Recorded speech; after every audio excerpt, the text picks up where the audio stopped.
হযরত আইয়ুব আলাইহিস সালাতু ওয়াস সালামের জিন্দেগি পড়েন। আইয়ুব আলাইহিস সালাতু ওয়াস সালামের পায়ের মধ্যে ছোট্ট একটা পোকা ধরেছিল। মাঝে মধ্যে আমি বলে থাকি, অন্য একটা কিতাবের মধ্যে দেখলাম হযরতে আইয়ুব আলাইহিস সালাতু ওয়াস সালামের পায়ের মধ্যে ছোট্ট একটা ফোঁড়া উঠেছিল। ওখান থেকে পচতে পচতে সমস্ত শরীর পচন ধরে গিয়েছে। এইভাবে 1 বছর না 2 বছর না 18 বছর পার হয়ে গেছে। 18 বছর পরে হযরতে আইয়ুব আলাইহিস সালাতু ওয়াস সালামের জিহ্বার মধ্যে পোকা লেগে গেছে। হযরতে আইয়ুব আলাইহিস সালাতু ওয়াস সালাম আমার আল্লাহ তাআলাকে ডেকে বলেন, আল্লাহ, আজও পর্যন্ত জিহ্বাটা ভালো ছিল, তুমি রবকে ডাকতে আমার কোনো কষ্ট হয় নাই, আজকে তুমি জিহ্বার মধ্যে পোকা ধরিয়ে দিয়েছো। ও আমার আল্লাহ, এরপরে আমি তোমাকে কিভাবে রব বলে ডাকবো? আমার আল্লাহ বলে, আইয়ুব, তুমি আমার জন্য এত পাগল, আমি কি তোমার জন্য পাগল না হয়ে পারি? তোমার এই আমলের কারণে, তোমার এই চিন্তা চেতনা থাকার কারণে আমি আল্লাহ এই মুহূর্তে তোমাকে 18 থেকে 22 বছরের যুবকে পরিণত করে দিলাম। নামাজের দ্বারা বান্দা আল্লাহর যত নিকটবর্তী হতে পারে, অন্য কোনো হুকুমের দ্বারা বান্দা আল্লাহর অত নিকটবর্তী হতে পারে না। তার কয়েকটা উদাহরণ দেই। বান্দা যখন নামাজে দাঁড়িয়ে যায়, আল্লাহর কসম করে বলছি, ওই বান্দার মধ্যে আর আল্লাহর মধ্যে কোনো পর্দা থাকে না। অন্য কোনো ইবাদতের দ্বারা এমন ঘোষণা আসে নাই যে ইবাদতটা যখন করবেন তখন আল্লাহর মধ্যে আর বান্দার মধ্যে কোনো পর্দা থাকে না, এমন ঘোষণা আসে নাই। কিন্তু বান্দা যখন নামাজে দাঁড়িয়ে যায়, বান্দার মধ্যে আর আল্লাহর মধ্যে কোনো পর্দা থাকে না। আল্লাহ, তুমি আমাদেরকে এই হুকুমটা আল্লাহ গুরুত্ব সহকারে আদায় করার তৌফিকটুকু দান করিও, সকলে বলি আমিন। শুধু তাই না, আপনি যখন এই নামাজটা আদায় করার জন্য, আল্লাহর এই গুরুত্বপূর্ণ হুকুমটা আদায়ের জন্য আপনি নামাজে দাঁড়িয়ে গেলেন, এই হুকুম আদায়ের জন্য যখন জমিনে দাঁড়িয়ে গেলেন, দাঁড়ানোর পরে আপনি যখন তাকবীর বাঁধেন, আমরা নামাজ পড়তে হলে তাকবীর বাঁধি, আল্লাহু আকবার বলে তাকবীর বাঁধি। আপনি যখন নামাজের মধ্যে এই তাকবীর বেঁধে নামাজের নিয়তটা করেন, আল্লাহ তাআলা আপনাকে কতটুকু সম্মানিত করে। বান্দা যখন তাকবীর বেঁধে নামাজে দাঁড়িয়ে যায়, আল্লাহু আকবার বলে তাকবীর বাঁধে, দুনিয়া এবং দুনিয়ার মধ্যে যা কিছু আছে তার চেয়ে উত্তম বদলা আল্লাহ তাআলা সঙ্গে সঙ্গে তার আমল নামায় দান করে দেয়। এ পর্যন্তই শেষ না, আপনি যখন নামাজে দাঁড়িয়ে দাঁড়িয়ে কোরআনে কারিম তেলাওয়াত করতে থাকেন, যেমন আমরা পড়তে থাকি, আলহামদুলিল্লাহি রাব্বিল আলামিন, সমস্ত প্রশংসা কার? All pressure the fitness only for Allah worship, সমস্ত প্রশংসা একমাত্র কেবলমাত্র আমার আল্লাহর জন্যে। আল্লাহর কসম করে শোনাচ্ছি, আপনি যখন নামাজের মধ্যে কোরআনে কারিমের তেলাওয়াত করতে থাকেন, আমি মাঝে মধ্যেই শুনিয়ে থাকি, আপনি যদি নামাজের বাইরে কোরআনে কারিমের তেলাওয়াত করেন, তাহলে প্রতি হরফে আল্লাহ তাআলা 10 করে নেকি দান করে। আর যদি আপনি নামাজের মধ্যেই কোরআনে কারিম তেলাওয়াত করতে থাকেন, আল্লাহ তাআলা আপনার আমল নামায় প্রতি হরফে কমপক্ষে 100 করে নেকি দান করতে থাকে। প্রতি হরফে কমপক্ষে 100 করে নেকি দান করে। অথচ এই নামাজের মধ্যে ইমাম সাহেব যদি কিরাত একটু লম্বা ধরে, পিছন থেকে এমন মুক্তাদিও আছে যারা গলা খেকড় দেয়। জোরে বলেন, আছে কি নাই? এমন মুসল্লিও আছে পিছন থেকে গলা খেকড় দেয়, হুজুর এত বড় কিরাত করেন কেন? অথচ রসুলের জিন্দেগির দিকে তাকিয়ে দেখেন, রসুলের নামাজটা কেমন নামাজ ছিল। নামাজটা নিজের ইচ্ছে মতো পড়লে হবে না, নামাজটা পড়তে হবে সেভাবে রসুল পড়েছেন যেভাবে। রসুল বলেছেন, সল্লু কামা রাআইতুমুনি উসাল্লি, তোমরা সেভাবে নামাজ পড়ো, আমি রসুলকে তোমরা যেভাবে নামাজ পড়তে দেখেছো। এখন আপনাদের কাছে যদি বলতে চাই, জানতে চাই, আল্লাহ রসুলের নামাজ আপনারা কখনো দেখেছেন? অথচ রসুল বললেন, তোমরা সেভাবে নামাজ পড়ো যেভাবে আমি রসুলকে নামাজ পড়তে দেখেছো। রসুলের নামাজ বাহ্যিক দৃষ্টিতে আমরা না দেখতে পারলেও অনেক জায়গা হাদিস শরীফের মধ্যে অনেক জায়গাতে বর্ণনা চলে আসছে আল্লাহ রসুলের নামাজটা কেমন নামাজ ছিল। আমি দুটো বর্ণনা এভাবে পড়েছি। হযরত আয়েশা সিদ্দিকার থেকে আসছে। হযরত আয়েশা সিদ্দিকা বলেন, দুটো বর্ণনা শোনাবো না, একটা বর্ণনা শোনাই। হযরত আয়েশা সিদ্দিকা বলেন, আমি আমার রাসূলকে নিয়ে আমার ঘরের মধ্যে ঘুমানো। কথা বুঝতেছেন আপনারা? হযরত আয়েশা সিদ্দিকা বলেন, আমি আমার রাসূলকে নিয়ে আমার ঘরের মধ্যে ঘুমানো। মুসলমান বাবাজিরা, একটু ভালো করে মনোযোগ দিয়ে কথাটা নিয়ে নেন। হযরত আয়েশা সিদ্দিকা বলেন, আমি যখন আমার রাসূলকে নিয়ে রাত্রিতে আমার বিছানার মধ্যে ঘুমানো, রাত্রি যখন গভীর হয়ে গেল, গভীর হবার পরে যখন আমার ঘুমটা ভেঙে যায়, ঘুম ভাঙার পর তাকিয়ে দেখি আমার রাসূল আমার পাখানা ভাঁজ করে দিয়ে আমার রাসূল আল্লাহ তাআলার কুদরতি কদমে সিজদায় পড়ে আছে। মুসলমান জবান খুলে খুলে বলা যায় নাকি একবার সুবহানাল্লাহ? হযরত আয়েশা সিদ্দিকা বলেন, আমার ঘরের মধ্যে তেমন জায়গা ছিল না, আমার নবীজি আমার পাখানা ভাঁজ করে দিয়ে আমার রাসূল আল্লাহ তাআলার কুদরতি কদমে সিজদায় পড়ে আছেন। আমি আয়েশা বসে রইলাম, কিন্তু দেখলাম আল্লাহ রাসূলের হাত নড়ে না, পা নড়ে না, অঙ্গ প্রত্যঙ্গ কিচ্ছু নড়ে না। আমি তখন চিন্তা করতেছিলাম, আমার নবীজি কি আমাদেরকে ইতিম করে আল্লাহর দরবারে হাজিরা দিলেন কিনা? আমার রাসূলের হাত নড়ে না, পা নড়ে না। হযরত আয়েশা বলেন, যখন আমার রাসূলের হাত আর পা নড়ছে না, আমি তখন নিজেকে কন্ট্রোল করতে পারছিলাম না। আমি আমার রাসূলের পায়ের মধ্যে হালকা করে চিমটি কাটলাম। আমি যখন আমার রাসূলের পায়ের মধ্যে হালকা করে চিমটি কাটলাম, আমার রাসূল সামান্য একটু পা নাড়িয়ে আমি আয়েশাকে বুঝাইল, আয়েশা তুমি টেনশন করিও না, আমি আমার আল্লাহর কদমে সিজদা দিয়ে আমি আমার আল্লাহ তাআলাকে রাজি আর খুশি করতেছি। মুসলমান জবান খুলে বলা যায় নাকি একবার সুবহানাল্লাহ? হযরত আয়েশা বলেন, আমি আমার রাসূলকে পায়ের মধ্যে চিমটি দেবার পরে নবীজি আমাকে এইভাবে সান্ত্বনার বাণী শোনালেন, এইভাবে আমাকে বুঝালেন, ও মুসলমান, যেই রাসূলের ডাইনে কোনো গুনাহ ছিল না, বামে কোনো গুনাহ ছিল না, যেই রাসূলের সামনে কোনো গুনাহ ছিল না, পিছনে কোনো গুনাহ ছিল না, যার জন্য জাহান্নামটা হারাম ছিল, জান্নাত আল্লাহ ওয়াজিব করে দিয়েছিলেন, আমি আপনাদের কাছে জানতে চাই, ওই রাসূল যদি দিনের পর দিন, রাতের পর রাত আল্লাহর কদমে সিজদা দিয়ে পড়ে থাকতে পারে, বলেন তো আমাদেরকে আল্লাহর কদমে সিজদা দেওয়া দরকার আছে কিনা? একটু খেয়াল করুন, যেটা বলতেছিলাম ওই দিকেই চলতে থাকি। আমি যেটা বুঝাতে চাচ্ছিলাম, আল্লাহ রাসূলের নামাজটা কেমন নামাজ ছিল এটা বুঝাতে চাচ্ছিলাম। হযরত আয়েশা বলেন, আমার রাসূলের পায়ের মধ্যে চিমটি কাটার পর যখন নবীজি পা নাড়ালেন, আমি তখন রাসূলের পাশে বসে রইলাম।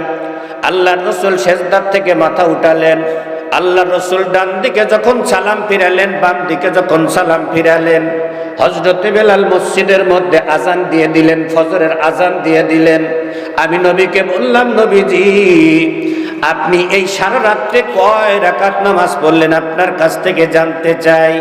আল্লাহ রাসূল বললেন, আয়েশা তুমি শোনো, এই আমি সারা রাত্রির মধ্যে মাত্র 2 রাকাত নামাজ আদায় করেছি। হযরত আয়েশা বলেন, নবীজি আপনার কাছ থেকে জানতে চাই আপনি কতটুকু সময় সিজদার মধ্যে ছিলেন। হযরত আয়েশা যখন আল্লাহ রাসূলের কাছে প্রশ্ন করেন, আমার নবীজি বলেন, আয়েশা তুমি শোনো, আমি যতক্ষণ দাঁড়িয়ে দাঁড়িয়ে কোরআনে কারীম তেলাওয়াত করেছিলাম, ঠিক ততটুকু সময় আমি রুকুতে ছিলাম, ততটুকু সময় আমি সিজদায় ছিলাম। হযরত আয়েশা বলেন, নবীজি আপনার কাছে জানতে চাই আপনি নামাজের মধ্যে কতটুকু কোরআনে কারীম তেলাওয়াত করেছেন। আপনি যদি এটা বুঝিয়ে দেন, এটা শুনিয়ে দেন, তাহলে বুঝতে পারবো আপনি নবীজি কতটুকু সময় সিজদার মধ্যে ছিলেন। আল্লাহ রাসূল বললেন, আয়েশা তুমি শোনো, আমি 2 রাকাত নামাজের মধ্যে 1 পারা না 2 পারা না, আমি রাসূল 6 পারা কোরআনে কারীম তেলাওয়াত করেছি। মুসলমান, আল্লাহ রাসূল 2 রাকাত নামাজের মধ্যে 6 পারা কোরআনে কারীম তেলাওয়াত করলেন। শুধু তাই না, যতটুকু সময় তেলাওয়াত করেছিলেন এতটুকু সময় নবীজি রুকুতে ছিলেন, এতটুকু সময় সোজা হয়ে দাঁড়িয়েছিলেন, এতটুকু সময় নবীজি সিজদার মধ্যে ছিলেন, অথচ আজকে আমরা রুকু থেকে সোজা হইতে না হতেই সিজদায় চলে যাই। বলেন তো এমন মুসল্লি বাংলার জমিনে কম না বেশি? আজকে 4 রাকাত নামাজ পড়ে 2 মিনিটের মধ্যে এমন মুসল্লি বাংলার জমিনে অভাব নাই। জোরে কোন আছে কি নাই? অথচ আল্লাহ বললেন আল্লাযী খলাকাল মাউতা ওয়াল হায়াতা লিয়াবলুয়াকুম আইয়ুকুম আহসানু আমালা। আল্লাহ বললেন আমি তোমাদের মৃত্যু দিয়েছি, তোমাদের জীবন দিয়েছি, জীবনও দিয়েছি, মৃত্যু দিয়েছি। এর পিছনে একটা কারণ আছে। কারণ কি?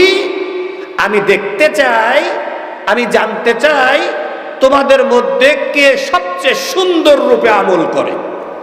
তোমাদের জীবন দিয়েছি, মৃত্যু দিয়েছি, এর পিছনে কারণ তোমাদের মধ্যে কে সবচেয়ে সুন্দর আমল করে। আজকে তাই চিন্তা করি, আজকে আমরা নামাজ পড়ি, 4 রাকাত নামাজ পড়তে 2 মিনিট সময় লাগে।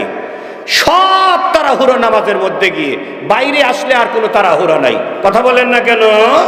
বাইরে আসলে আর কোনো তাড়াহুড়া নাই। যতক্ষণ নামাজে এতক্ষণ তাড়াহুড়ো, যতক্ষণ মসজিদে ততক্ষণ তাড়াহুড়ো।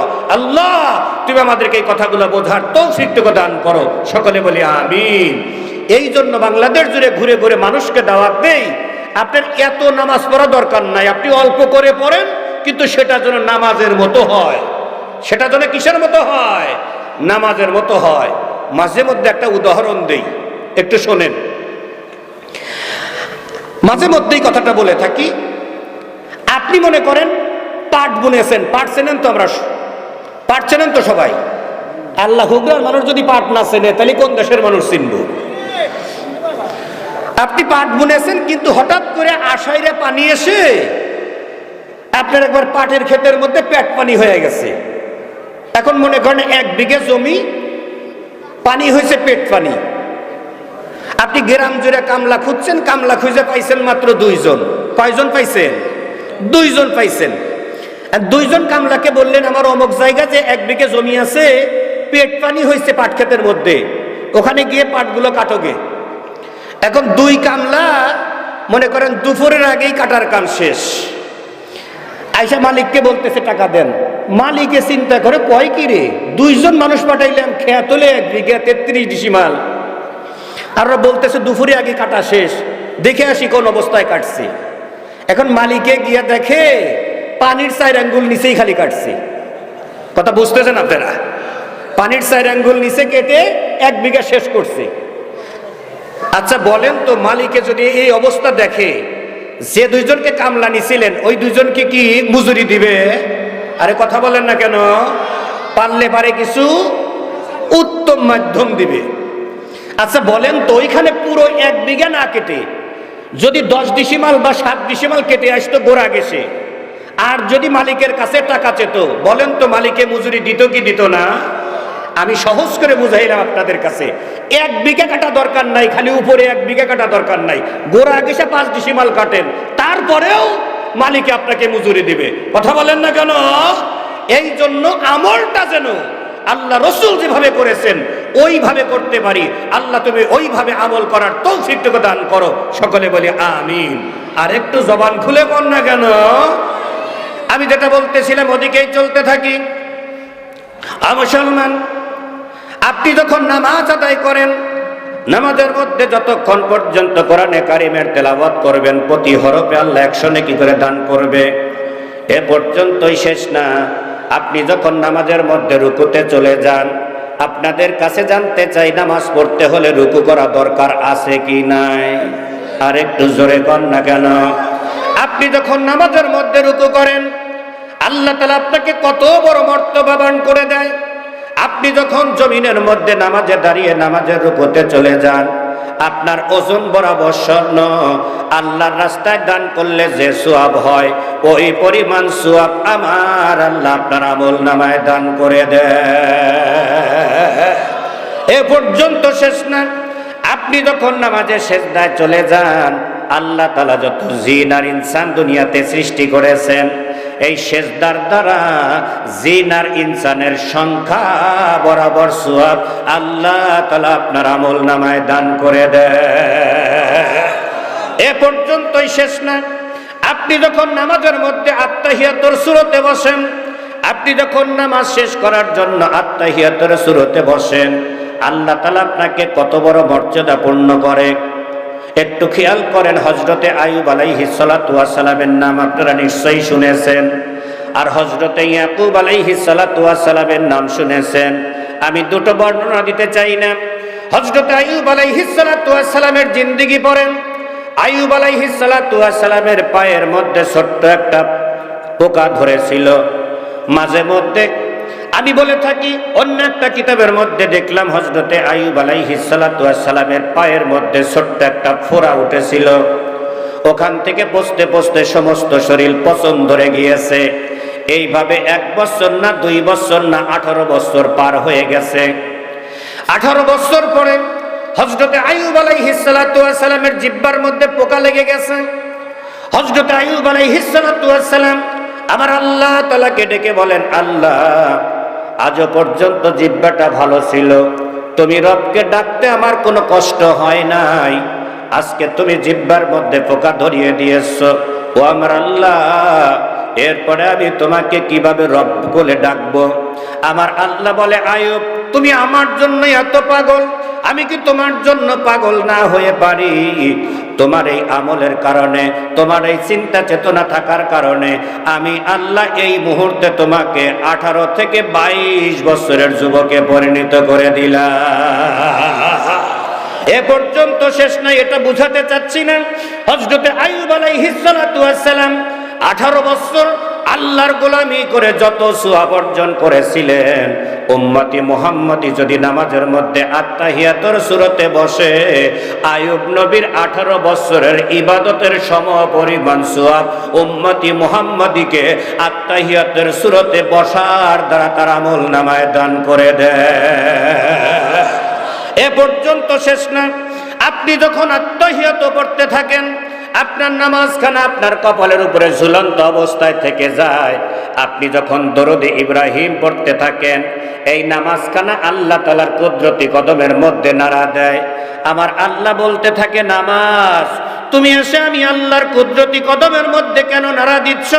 নামাজের জবান খুলে যায়, নামাজ বলতে থাকে, রব্বে কারীম, তোমার একজন বান্দা জমিনের মধ্যে আমি নামাজকে আদায় করেছে, কিন্তু এখন পর্যন্ত তুমি তার জিন্দেগির গুনাহ মাফ করো নাই, এই জন্য তোমার কুদরতি কদমের মধ্যে নাড়া দিয়ে দিচ্ছি।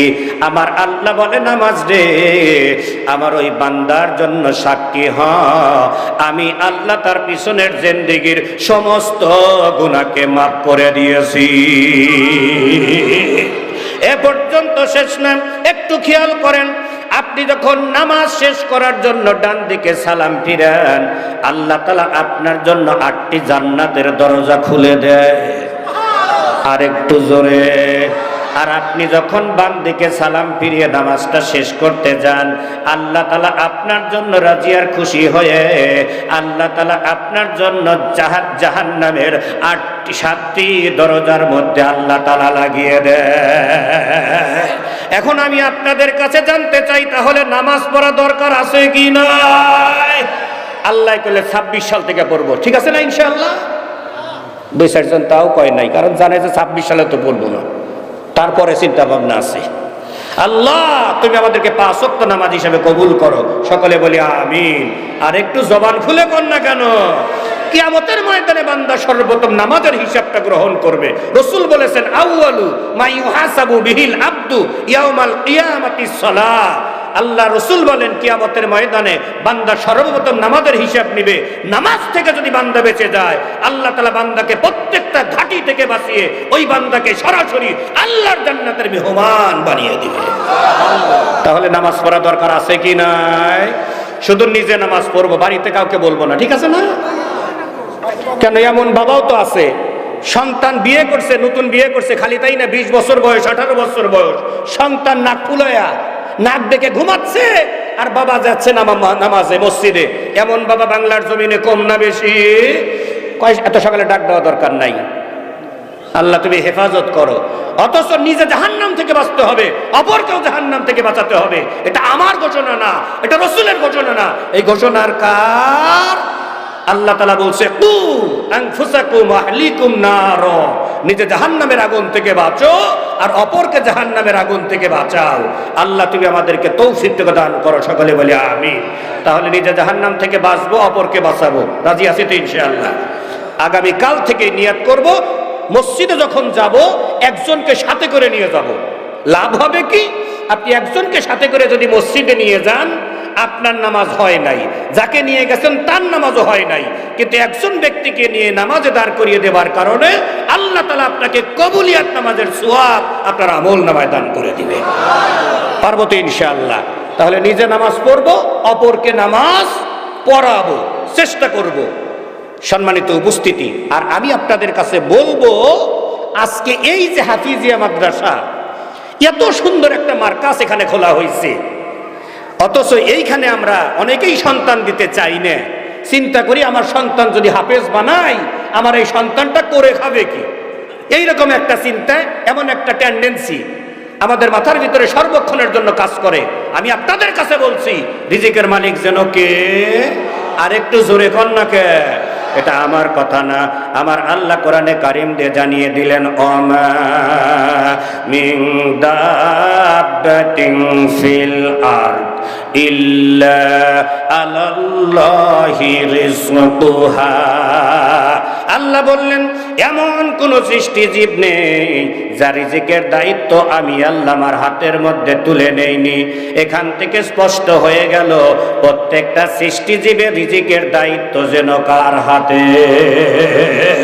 আমি ওদিকেও যেতে চাচ্ছি না, একেবারে ব্যাক করে চলে আসতেছি।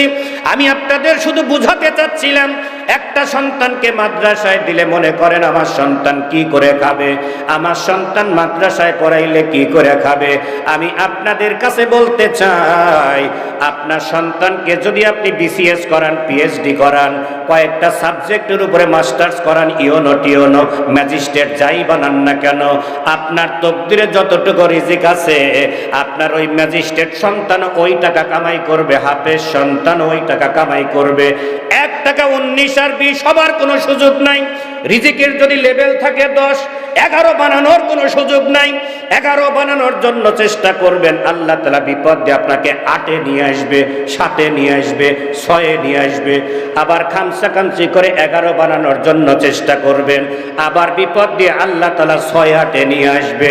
এর মানে রিজিক নির্ধারিত, 1 টাকা বেশি আসার কোনো সুযোগ নাই। সন্তান বিসিএস করালে যা আসবে, হাফেজ বানাইলেও তা আসবে। মাঝখান থেকে যদি সন্তানকে হাফেজ বানাতে পারেন, ওই হাফেজ সন্তান যদি হালালকে হালাল জানে, হারামকে হারাম জানে, দুনিয়ার জমিনে চলতে পারে, আল্লাহর কসম করে বলতেছি, কিয়ামতের ময়দানে আমার আল্লাহ তাআলা হাফেজকে ডাক দিয়ে বলবে, হাফেজ রে, এই যে জাহান্নামের দরজা, এখানে দাঁড়িয়ে যা। আর এই জাহান্নামের মধ্য থেকে যেই 10 জন ব্যক্তিকে তোর পছন্দ হয়, সেই 10 জন ব্যক্তিকে নিয়ে হাফেজ তুই আমি আল্লাহ তাআলার জান্নাতে প্রবেশ করো। শুধু তাই না, একজন আলেম বানাইলে আপনার আলেম সন্তান কমপক্ষে 40 জনকে নিয়ে আল্লাহর জান্নাতে যেতে পারবে। একবার জোরে সুবহানাল্লাহ কোন। আমি ওদিকেও যেতে চাচ্ছি না, আমি বলতে চাচ্ছি এতটুকু, শুধু নিজে আল্লাহর গোলামি করলে হবে না, অপরকে দিয়েও আল্লাহর গোলামি করাতে হবে। সন্তানকে নামাজি বানান, সন্তানকে বাজান আপনার জন্য যেন দোয়া করতে পারে, এমন অবস্থা তৈরি না করে কবরে যায় না। কবর কিন্তু তো ভালো জায়গা না, কবর কিন্তু কারোর জন্য সর্পের গর্তে পরিণত হয়ে যাবে, কবর কারোর জন্য জান্নাতের বাগানে পরিণত হয়ে যাবে। ও আমার আল্লাহ, তোমার কাছে বলি, দুনিয়ার জিন্দেগির থেকে আল্লাহ কবরের পাতেও জোগাড় করে আল্লাহ তুমি কবরে যাবার তৌফিক দান করিও। সকলে কন্যা আমিন। আর একটু জোরে আমি আপনাদের কাছে বলতে চাই, একটু খেয়াল করেন, আপনার সন্তান যেন আপনার কবরের পাশে দোয়া করতে পারে এমন অবস্থা তৈরি করে কবরে যান, নচেত কবরে যায়েন না। আর আপনার সন্তান যদি খারাপ পথে চলাচল করে, এমন সন্তানকে অবশ্যই হাত ধরে পা ধরে হলে বুঝিয়ে আপনি পথে উঠিয়ে কবরে যান, নচেত কিন্তু উপায় থাকবে না।